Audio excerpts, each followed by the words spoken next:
Forget what Hollywood taught you about frontier gunsmiths. They weren't just fixing broken firing pins and replacing worn grips. These men were performance engineers, transforming factory revolvers into custom killing machines through trade secrets passed down from master to apprentice in backroom workshops from Dodge City to Tombstone. Today, we're uncovering 20 secret gunsmith modifications that turned ordinary revolvers into the fastest weapons on the frontier. The raw mechanical secrets that made legends out of men who understood that in the Wild West, milliseconds meant everything. Number 20. The bobbed hammer spur, the concealment king. Picture trying to draw a revolver from inside your coat, only to have the hammer spur catch on the lining and cost you precious seconds. For gamblers, lawmen, and anyone who carried concealed, that snag could be fatal. The solution was brutal and elegant. Gunsmiths simply ground the hammer spur down to a smooth nub, creating what they called a bobbed hammer. This modification transformed a standard revolver into a pocket-friendly weapon that slid free without resistance. The technique was especially popular on smaller frame Colts and Smith & Wessons carried by detectives, gamblers, and undercover operatives who needed their weapons hidden but instantly accessible. The trade-off was significant. Without that spur, thumb cocking for aim shots became nearly impossible. The shooter had to rely entirely on double-action firing or learn to catch the smooth hammer with practiced precision. But for men who valued concealment and close-range speed over long-distance accuracy, a bobbed hammer was essential. It turned a sidearm into a true hideout weapon, one that came out fast and fired faster. Number 19. Trigger guard trimming. Shaving seconds off the draw. Factory trigger guards were built for safety, not speed. They wrapped around the trigger with enough material to prevent accidental discharges during rough handling. But for gunfighters who needed every possible advantage, that extra metal was just dead weight slowing down their finger placement. Skilled gunsmiths offered trigger guard trimming, carefully filing away the front and bottom edges of the guard to create a wider opening. This allowed the shooter's finger to find the trigger instantly during the draw, eliminating the split-second fumble of working around excess brass or steel. The modification was subtle enough that most observers never noticed, but the shooter felt the difference immediately. That smooth, unobstructed path to the trigger translated directly into faster first shots. The danger was obvious. Less guard meant less protection against accidental trigger contact. A trimmed trigger guard demanded discipline and proper holstering technique. One careless moment could result in a negligent discharge that ended a career or a life. Still, for professionals who trusted their training, the speed advantage was worth the risk. Number 18. Front sight filing. The snag-free solution. Nothing ruined a fast draw like a front sight catching on leather. Factory sights were designed for aiming, not for clearing holsters at combat speed. The blade or bead that helped a shooter line up targets at 50 yards became a deadly liability when it snagged during a street fight. Gunsmiths addressed this with aggressive front sight filing, reducing the height and rounding the edges until the sight practically disappeared. Some went further, removing the front sight entirely and leaving only a shallow groove for reference. This modification was especially common among gunfighters who fought at conversational distances, where point shooting mattered more than precise aim. At 7 yards, a man didn't need sights. He needed his gun out and firing before his opponent cleared leather. The accuracy penalty at longer ranges was severe, but professional gunfighters understood their trade. Most frontier shootouts happened within 20 feet. A filed sight meant a clean draw, and a clean draw meant staying alive. The men who survived understood that the fastest gun wasn't always the most accurate. It was the one that came out first. Number 17. Grip strap checkering, the blood and sweat solution. Smooth factory grips looked elegant in a display case, but wrap a sweaty palm around polished wood or brass during a life-or-death fight, and that revolver could twist right out of your hand. Frontier gunsmiths knew this, and they developed hand-cut checkering to solve it. Using specialized files, they carved crosshatch patterns into the front and back straps of the grip frame, creating hundreds of tiny diamond-shaped points that bit into the shooter's hand. The result was a grip that stayed locked in place, whether the palm was slick with sweat, rain, or blood. This modification required real artistry. Cut too shallow and the checkering was useless. Cut too deep and it became painful after extended shooting. The best gunsmiths found the perfect balance, creating patterns that provided maximum grip without destroying the shooter's hand during practice sessions. Custom checkering became a mark of professional seriousness. A revolver with hand-cut gripwork told the world its owner understood that control mattered as much as speed. In a close-range exchange where every shot had to count, that extra grip security could be the difference between victory and a grave. Number 16. Mainspring lightning, the double-edged blade. The mainspring drove the hammer forward with enough force to detonate a primer reliably. Factory springs were deliberately overpowered to ensure ignition, even with hard primers or weak powder charges, but that extra tension made the hammer harder to cock, slowing down single-action shooting and increasing trigger pull weight in double-action revolvers. Gunsmiths offered mainspring lightning, carefully reducing tension by bending, filing, or replacing the spring with a weaker version. The result was a hammer that cocked with dramatically less thumb pressure and a trigger that broke with almost no effort. The speed advantage was immediate and obvious. A lightened mainspring could shave significant time off rapid-fire strings and reduce fatigue during extended practice sessions. But the modification came with serious risks. Reduce the spring tension too much, and the hammer wouldn't strike hard enough to fire every round. Misfires became common, especially with military surplus ammunition or poorly manufactured cartridges. A gunfighter betting his life on a lightened mainspring had to use premium ammunition and accept that his revolver might let him down at the worst possible moment. It was a gambler's modification in every sense. Number 15. Cylinder stop tuning, the timing secret. Inside every revolver, a small spring-loaded cylinder stop controlled rotation. It locked the cylinder in place when the hammer fell, ensuring the chamber aligned perfectly with the barrel.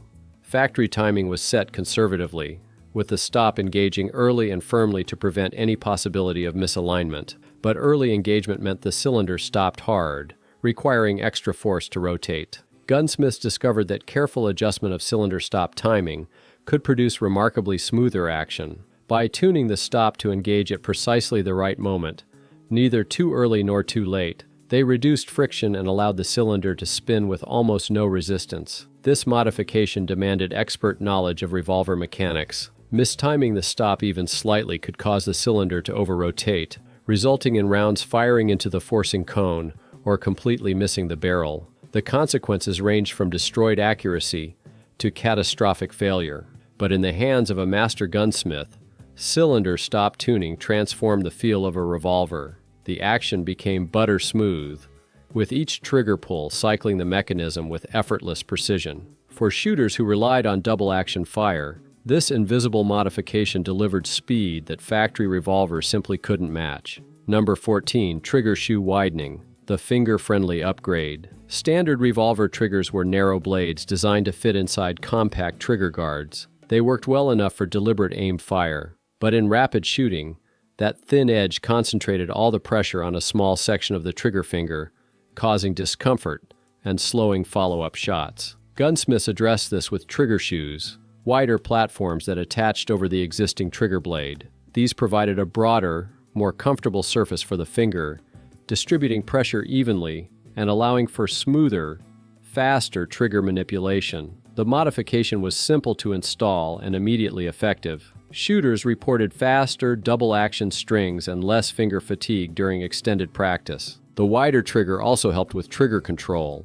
reducing the tendency to jerk or slap the trigger during rapid fire. Some trigger shoes featured grooved or checkered surfaces for additional grip. Others were adjustable, allowing the shooter to fine-tune the position for perfect finger placement. The drawback was bulk. A trigger shoe made the trigger assembly wider, which could interfere with tight holsters or cause snagging issues. Some shooters also felt that the wider trigger reduced tactile feedback, making it harder to know exactly when the hammer was about to fall.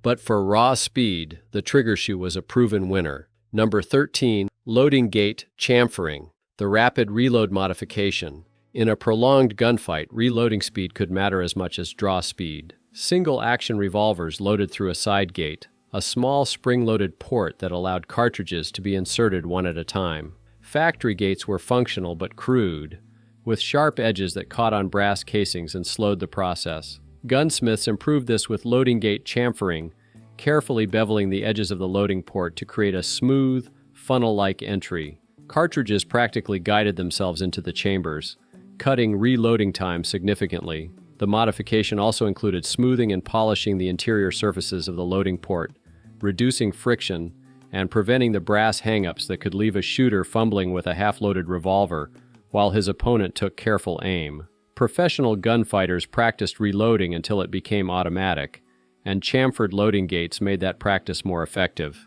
The difference might only be a second or two per reload, but in a fight that lasted longer than 6 shots, those seconds accumulated into real advantage. Surviving examples of period revolvers show clear evidence of loading gate work, with smoothly beveled edges that stand in contrast to the rough factory finish surrounding them. It was a subtle modification that delivered practical results every time the gun ran dry. Number 12.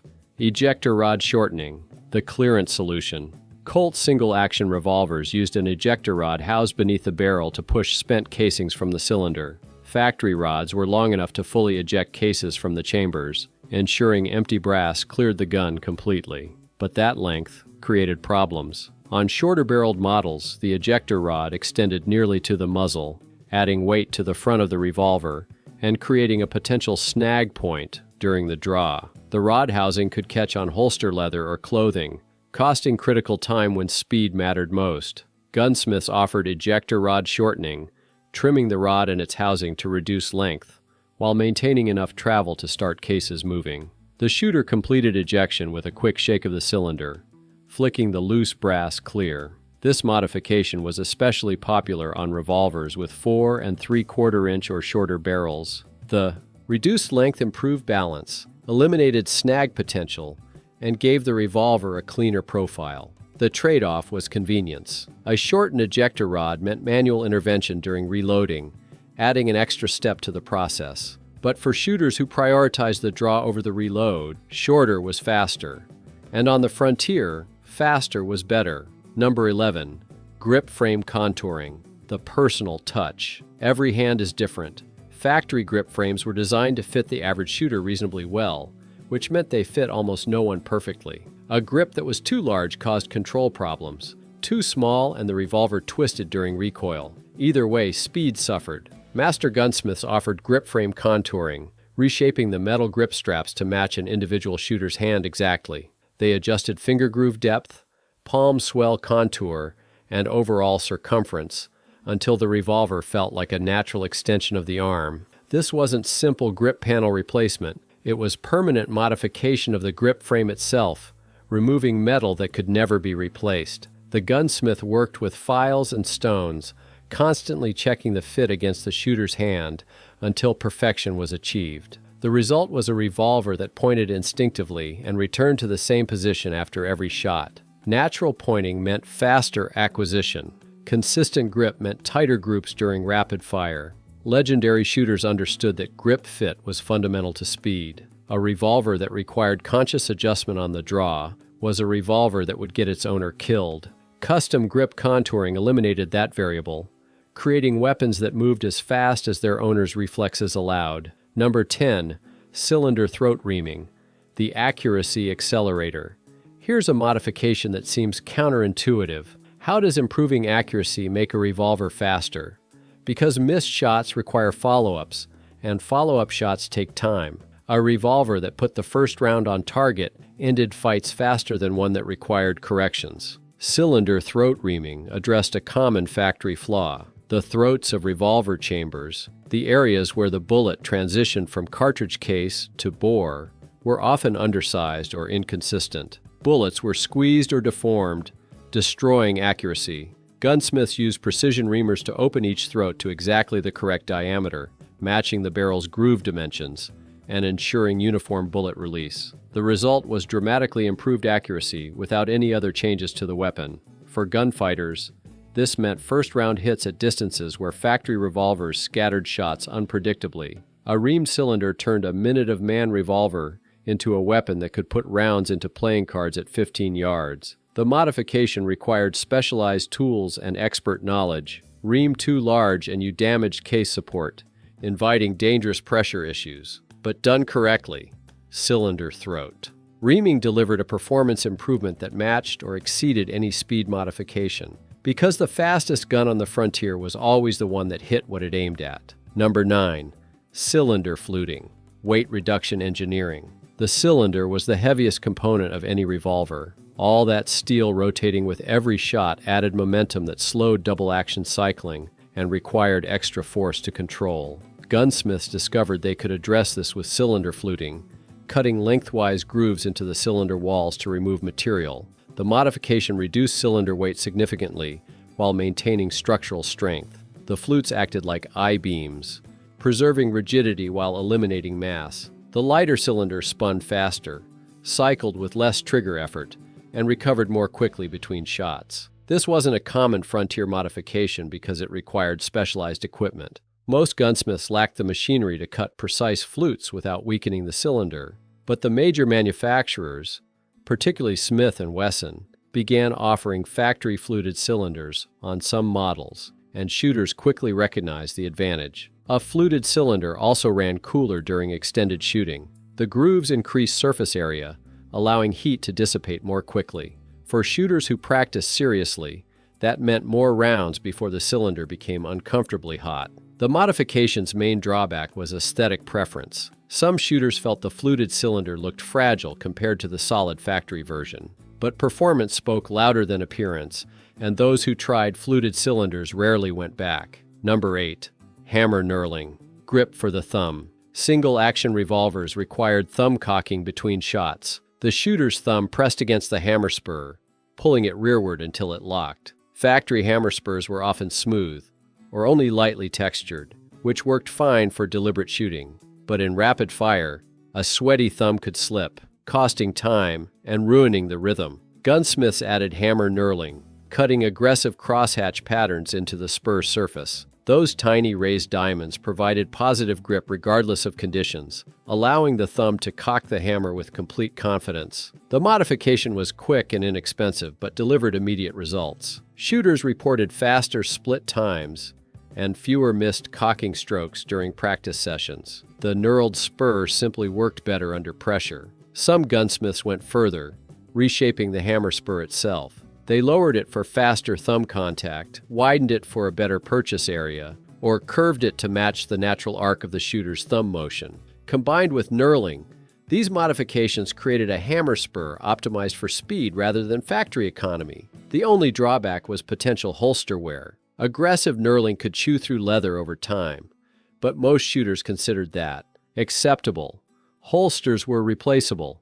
Your life wasn't. Number 7. Cylinder pin modifications. The quick change upgrade. On Colt single-action revolvers, the cylinder pin held the cylinder in place during firing and had to be removed for loading and unloading.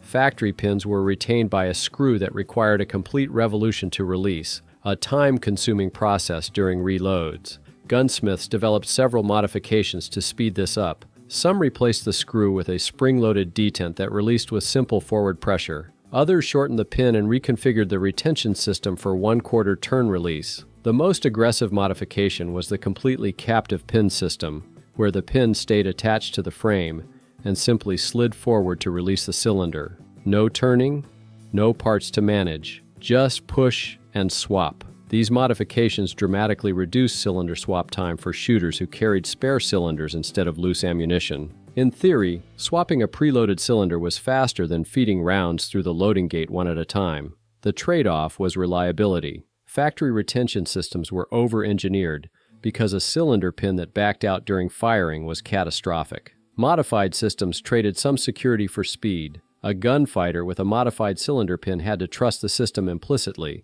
because checking retention during a fight wasn't an option. Number 6. Action stoning and polishing. The buttery smooth tune. Inside every revolver, metal parts contacted metal parts. Factory surfaces were functional but rough, with machine marks and burrs that created friction. That friction translated directly into trigger pull weight and cycling effort. Reducing it made everything faster. Action stoning and polishing addressed this systematically. The gunsmith disassembled the action completely and carefully smoothed every contact surface. Hammer notches, trigger faces, cylinder stops, bolt cams, everything that touched anything else got attention. The tools were simple. Arkansas stones of progressively finer grits, jeweler's rouge, patience. The gunsmith worked each surface until it gleamed, removing material measured in thousandths of an inch. The result was an action that felt transformed. The trigger pull became smooth and consistent, without the grittiness or stacking that plagued factory actions. The hammer cocked with noticeably less effort.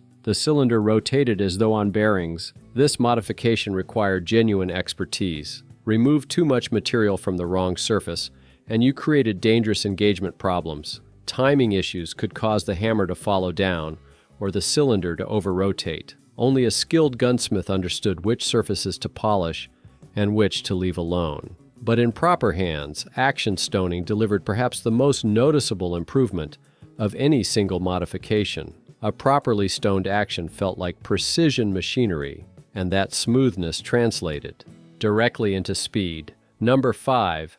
Fanning spur conversions. The rapid-fire specialist. Fanning a single-action revolver, holding the trigger back while rapidly sweeping the palm across the hammer, was a controversial technique that delivered extremely fast fire rates at the cost of accuracy. For shooters who practice fanning seriously, gunsmiths developed specialized hammer modifications. The standard hammer spur was designed for thumb cocking, with a high profile that didn't suit the sideways sweeping motion of fanning.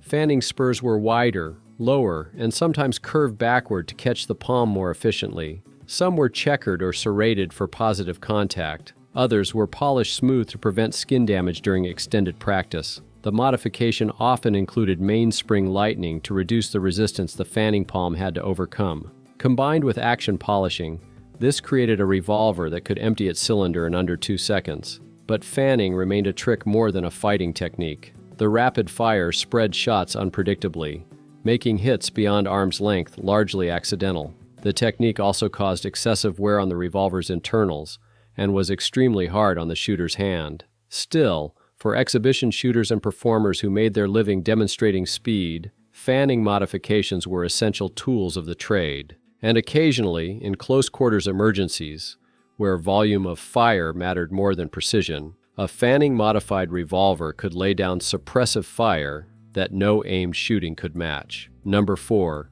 Trigger return spring tuning. The reset accelerator. When a revolver trigger moves forward after a shot, it's pushed by a small spring. Factory return springs were calibrated for reliability, ensuring the trigger always reset completely, even under adverse conditions. But that strong spring created resistance that slowed rapid trigger manipulation. Gunsmiths tuned trigger return springs by reducing tension or replacing them with lighter alternatives. The result was a trigger that snapped forward with minimal pressure, ready for the next shot almost before the shooter's finger could catch up. This modification was most valuable for double-action shooting, where the trigger traveled through a long stroke with every shot. A lighter return spring reduced the effort required to cycle the action repeatedly, allowing faster strings with less fatigue. The danger was obvious. Reduce return spring tension too much and the trigger might not reset completely, leaving the shooter with a dead trigger at the worst possible moment. The modification required careful calibration and thorough testing before the revolver could be trusted. Combined with mainspring lightening and action polishing, trigger return spring tuning created a double-action trigger pull that felt like a completely different weapon. The trigger glided through its arc with minimal effort, resetting instantly for follow-up shots. For shooters who fought with double-action revolvers, this modification combination was the ultimate expression of speed engineering. Number 3.